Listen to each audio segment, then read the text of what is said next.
Today the biggest updates come from Ukraine.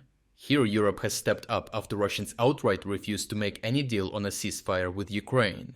After countless warnings, Europe is now rapidly arming Ukraine to the teeth, leaving Ukrainian armed forces better prepared for the now inevitable Russian summer offensive.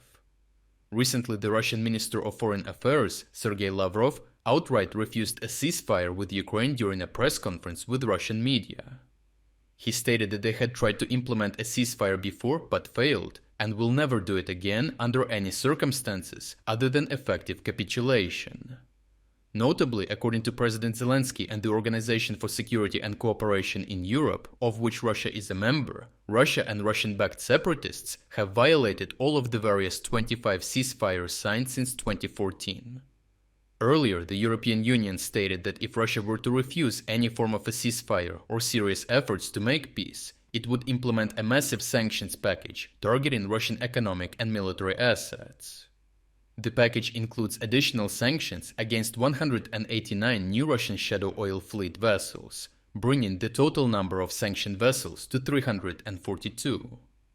The 17th EU sanctions package also includes 31 new companies providing direct or indirect support to Russia's military industry, such as those producing crucial technologies and chips needed for Russian missiles and other weapon systems. More than just sanctions, European countries have significantly stepped up their game, investing large amounts into their own and Ukraine's military industries.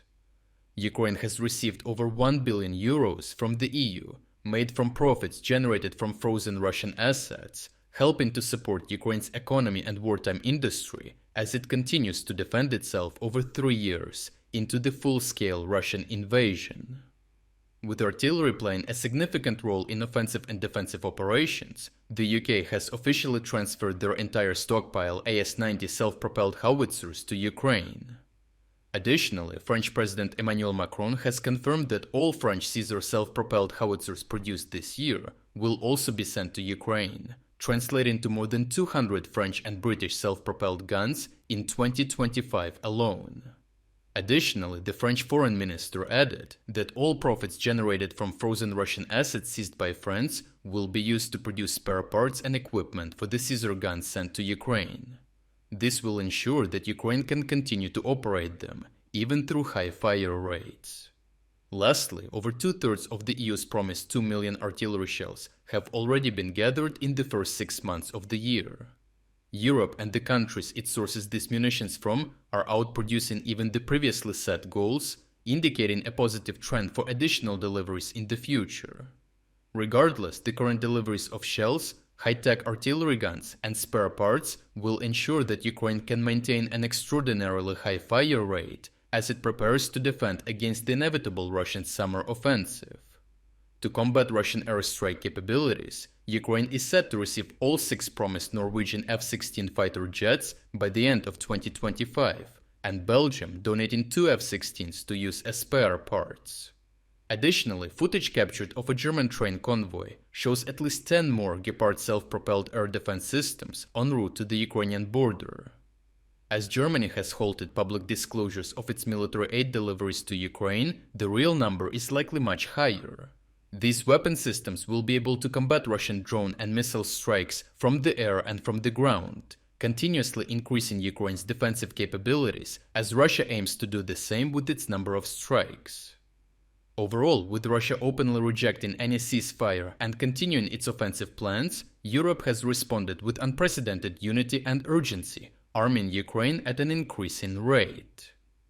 Massive sanctions have been unleashed on Russia's Shadow Oil Fleet and military industry, while billions from frozen Russian assets are now flowing directly into Ukraine's defense and wartime economy. Key European allies are transferring entire arsenals of self-propelled artillery, spare parts and ammunition, ensuring Ukraine can sustain high fire rates and repel the inevitable Russian summer offensive. With further F-16 and Gepard deliveries underway, European production lines are increasingly geared toward Ukraine's survival. The message is clear: if Russia won't stop this war, Europe will make sure Ukraine can win it. If you are against the invasion of Ukraine and you want to support the work that I am doing, consider subscribing to our own independent news website.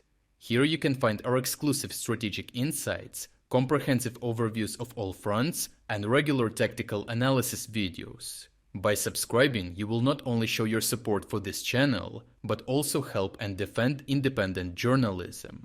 The link to our website is in the description. Thank you for watching this report, and I appreciate everyone who stepped up to join us.